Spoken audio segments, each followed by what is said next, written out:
kecuali aku telah dapat menerangkan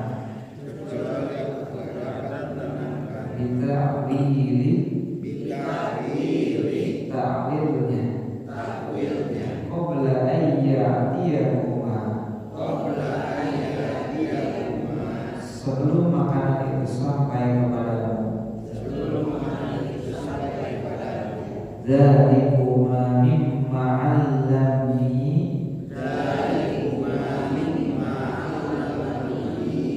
sebagian dari yang diajarkan kepadaku Rabbi itu oleh Rabbku Inni taraktu sungguh aku telah meninggalkan millata qaumin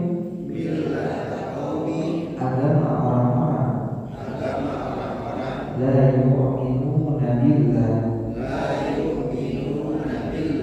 yang tidak beriman kepada Allah wa hum bil akhirah bahkan mereka pada hari kiamat hum kafirun tidak mempercayainya wattaba'tu millata dan aku mengikuti agama Abai Ibrahim nenek moyangku Ibrahim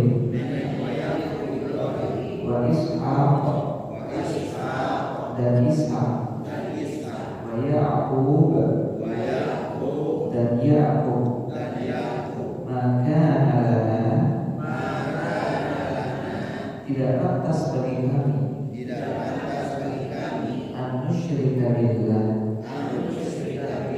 mempersekutukan Allah min syai' dengan sesuatu apapun dzalika min fadlillah itu karunia dari Allah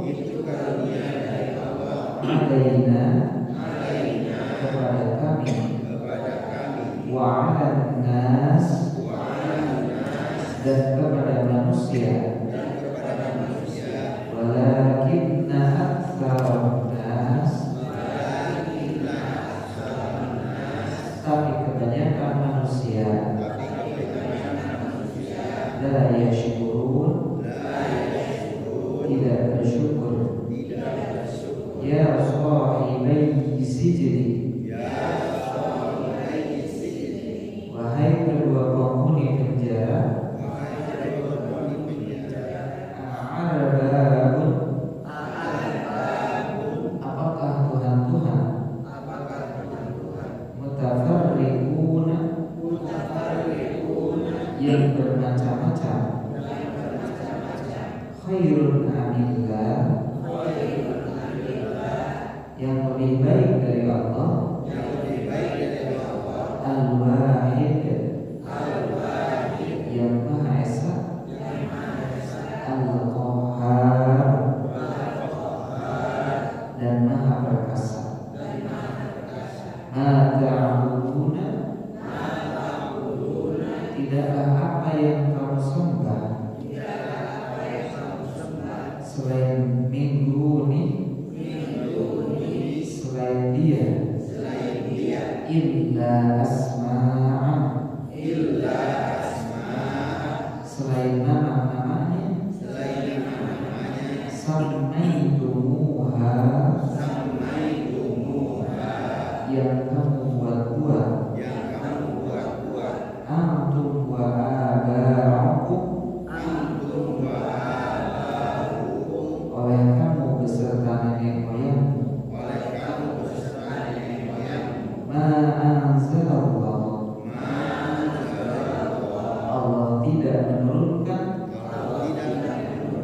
bila tentang nama-nama itu min sultan, dari keterangan apapun.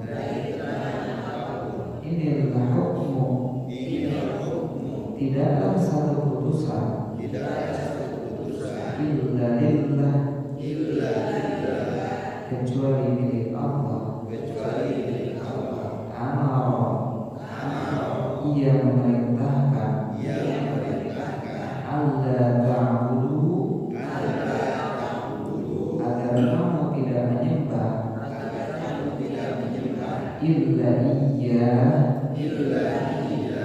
kepada selain dia. Dzalika din, itulah agama al-qayyim, yang lurus. Walakinna, akan tetapi, aktsarun nas, kebanyakan manusia, la ya'lamun, tidak mengetahui. Ya sahibai sijni, wahai kedua penghuni penjara, amma ahaduhuma, salah seorang di antara kamu, fayasqi, akan bertugas menyediakan minuman, rabbahu khamra, bagi tuannya khamar, wa ammal akhar, adapun seorang lagi, fayuslabu, akan disalib, fata kullu tayyin, lalu burung memakannya, mirrasihi, dari bagian kepalanya, udiyal amru, telah terjawab perkara, alladzi fihi, tentang itu, tastaftiyan, yang kamu tanya kepadaku. Ya.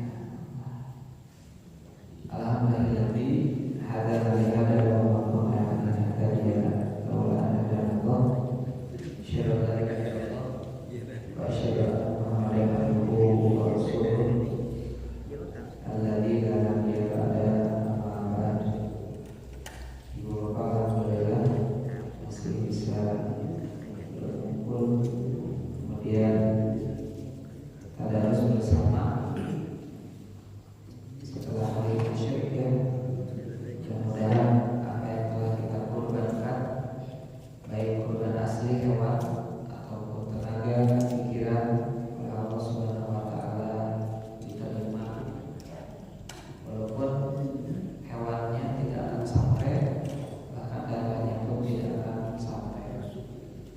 Kita masuk ke surah Yusuf, bagaimana rangkaian dari ujian-ujian yang diberikan oleh Allah kepada seorang nabi yang disebut berat ujiannya. Bahkan dalam Al-Quran pun bukan hanya seorang nabi, kita aja sebagai manusia oleh Allah disebutkan laqad khalaqna insana fi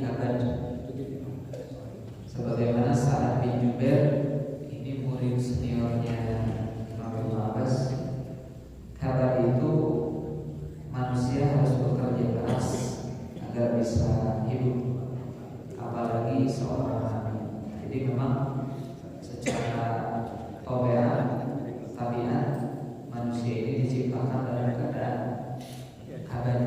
Kabad itu apa? Capek, lelah. Ya.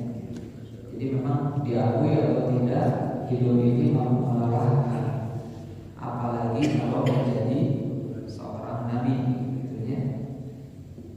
Dan kalau ditanya usia yang paling senior di sini, paling sebenarnya Yosua taruh 80 gitu ya, atau lah ibu-ibu bapak-bapak atau usia 60 pamini taros kumaha lamun dipasihan ke Allah kesampaian 200 tahun deui.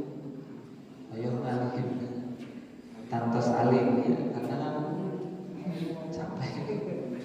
Adena mati.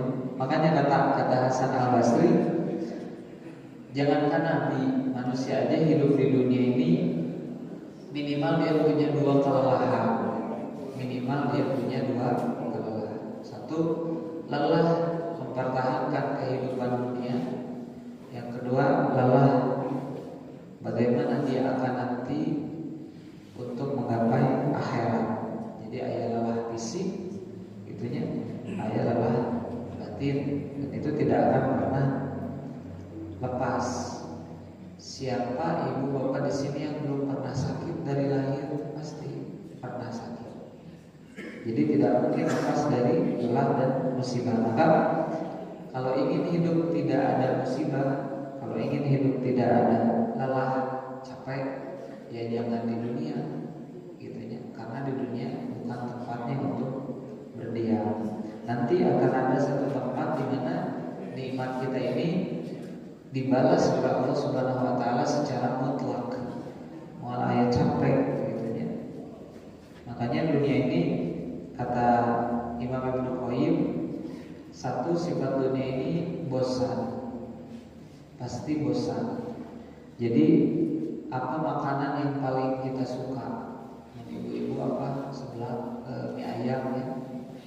Upami ibu bapak suka mie ayam, hari di pasihan 1 jam sekali, salami 24 jam, kian muamalnya paling bertahan 3 jam lah, 4 jam sampai ke sananya ya bosan gitunya. Itulah sifat dunia. Tong disangki itu masalah dunia. Masalah akhirat sama mungkin. Ada yang merasa ngajinya bosan. Bahkan ada di titik ketika sholat ini, ya Allah nggak sholat terasnya.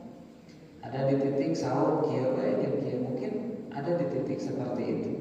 Nah di akhirat nanti tidak akan ada rasa bosan untuk perempuan dan laki-laki, karena di akhirat tidak akan ada buang air.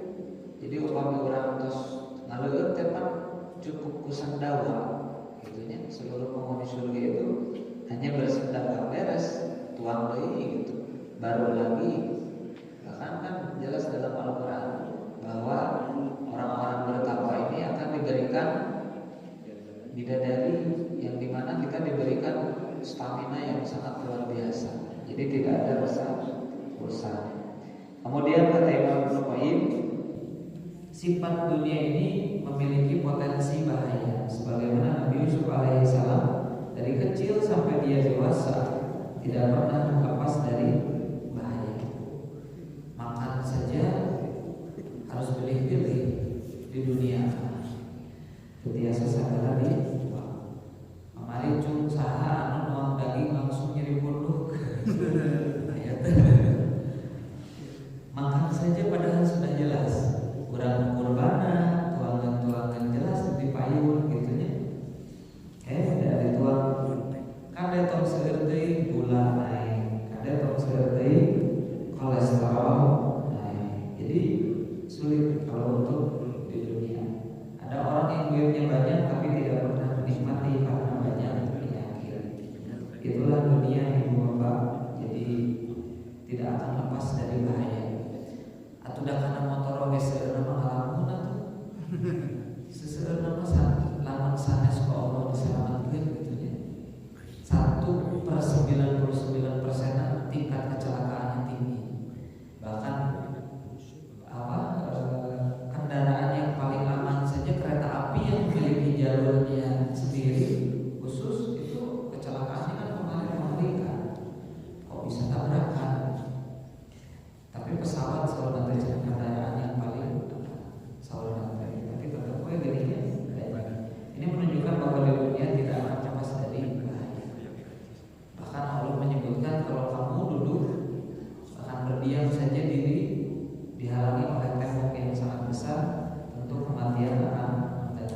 Jadi bukan kita yang mendatangi kematian, suatu saat kematian yang akan mendatangi kita. Kemudian yang ketiga, dari kisah Yusuf kita juga tahu bahwa kita akan selalu diselimuti rasa takut.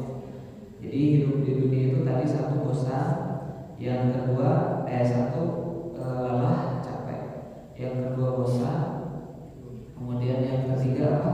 Ada potensi bahaya. Sebagaimana Nabi Yusuf dulu kecil sampai dia dewasa. Dan yang ketiga ada diselimuti rasa takut. Badai disebutkan, badai itu. Jadi rasa sia-sia pasti bakal datang. Untuk orang yang kaya raya, ibu bapak kalau tahu mereka itu diselimuti rasa takut. Ada yang memiliki villa 10 tapi di atas namakan orang lain karena takut diaudit. Ada yang memiliki dapur FPG banyak tapi atas nama anak cucu dan lain-lain. Jadi akan selalu diselimuti rasa takut. Ibu bapak sama. Ibu bapak semakin tua dan bukan semakin jongjon dan semakin siur, baik takut terhadap diri sendiri ataupun takut terhadap keturunan kita.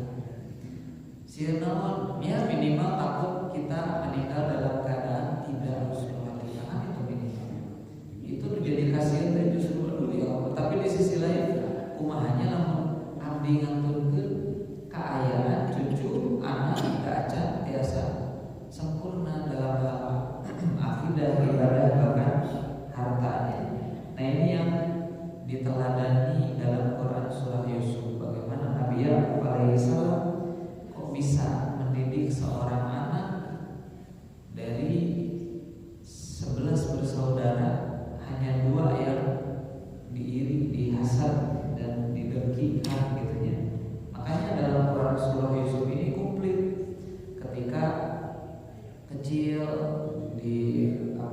dihasadi atau diiri oleh saudaranya sendiri. Itu kan Nabi Muhammad istilahnya Nabi Muhammad dilahirkan dengan seorang ayah dan ibu yang tidak mengurusnya, kemudian hanya diurus oleh paman dan kakeknya.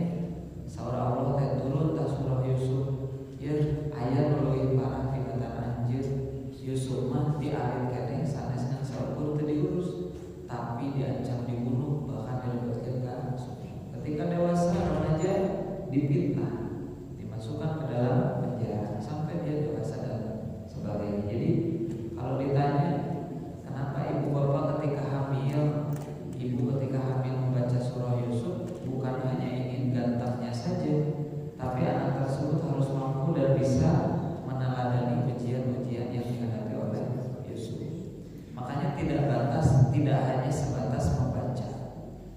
Nah ironinya di kita adalah hoyong instan, anaknya pengen ganteng baca Quran surah Yusuf tapi tidak tahu makna apa yang ada di dalamnya. Padahal Al-Quran ini bisa menikmati bagaimana cerita-cerita zaman dahulu dengan meneladani apa yang ada di dalamnya. Jadi Allah ganti segala pengorbanannya ketika dia ada dalam pengorbanan yang sangat luar biasa beda. Itu jadi tadi satu ibu bapak sekalian, dari ayat ini kita belajar pertama bahwa dunia ini tempat capek. Jadi kurang capeknya di usia seberapa Nabi Yusuf mati alihkan. Kemudian yang kedua, dunia ini tempatnya bosan. Jadi kita ini berpindah dari hal satu ke hal yang lain. Bapak-bapak lamun masa kedua salami 40 tahun bayar. Itu kan bervariasi. Kadang-kadang Pak Haji hoyong karedo, kadang-kadang hoyong asin gitu ya. Kemudian yang ketiga ada potensi bahaya, baik dari makanan, minuman, perjalanan, bahkan pakaian yang kita pakai pun ada potensi berbahaya. Jadi sudah tahu dunia ada potensi berbahaya, ya kenapa kita diam saja? Mending bahaya dan bahaya kebaikan. Kemudian yang keempat ada potensi rasa takut, dan yang kelima ada potensi hasad atau iri. Orang teriri kabatur batur iri hasad mungkin tidak terlihat,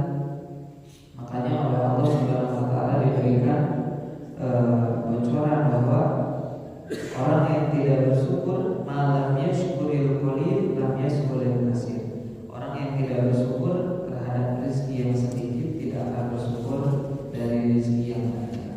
Jadi biasakan bersyukur atas apa yang kita dapatkan dari hari-hari yang lalu dan hari-hari yang akan datang. Kemudian kenapa orang tidak bersyukur? Sebagaimana kalau surah Yusuf tadi ayat la yashkurun ayat 38. Allah Subhanahu wa taala melalui lisan Nabi Muhammad dalam hadis inna nadhara ahdukum ilani fudila alaihi firma wa khalqi. Jadi sebab orang tidak bersyukur terhadap kehidupan atau nikmat dunia itu karena melihat orang lainnya itu dalam segi harta dan fisik. Fadiyatuli ilaman wa asfalamin. Ketika orang melihat seseorang dalam hal ekonomi dan fisik, harta dan fisik, maka orang tersebut sulit untuk bersyukur. Maka muncullah sifat hasad, iri atau dengki. Dan kita tahu bahwa bagaimana Yusuf ini dilebihkan dari kecilnya perilaku yang baik, kemudian fisik yang bersih, ganteng gitu. Bahkan sampai dia dewasa pun masih banyak orang yang hasad. Jadi tidak boleh apalagi seorang muslim menimbang melihat muslim yang lain hanya karena fisik dan hanya karena harta. Dan itu yang menjadikan seseorang memiliki sifat hasad, iri dan memiliki penyakit. Dalam Islam diajarkan badan fisik aku maha wae sami anu ngabentenkeun amalna. Itulah kenapa kita tahu kisah Bilal bin Rabah, kisah Uqais al-Qarni dan lain-lain. Kemudian bagaimana dalam Islam harta tidak berpengaruh terhadap keimanan seseorang. Karena harta yang berpengaruh adalah harta yang dikorbankan dalam hal kita sangat mencintai harta tersebut. Makanya kemarin kan tragedi kurban itu sebetulnya bukan masalah Ismailnya yang dibunuh, tapi bagaimana Ibrahim bisa mengorbankan hal yang dia sangat cintai. Atau nungguan Ismail tepat lami pisan. Ketika Ismail hadir oleh Allah harus dikurbankan. Jadi bukan masalah Ismailnya, tapi bagaimana mengorbankan hal yang paling dicintai dalam kehidupan untuk Allah Subhanahu wa taala. Dalam hal ini apa? Harta. Bagaimana harta bisa dikelola dengan baik dan diinfakkan. Nuju cita-cita karena harta, apakah bisa kita menginfakkan harta tersebut menjadi kebaikan? Jadi apapun yang kita miliki di dunia semua sifatnya ujian dari Allah Subhanahu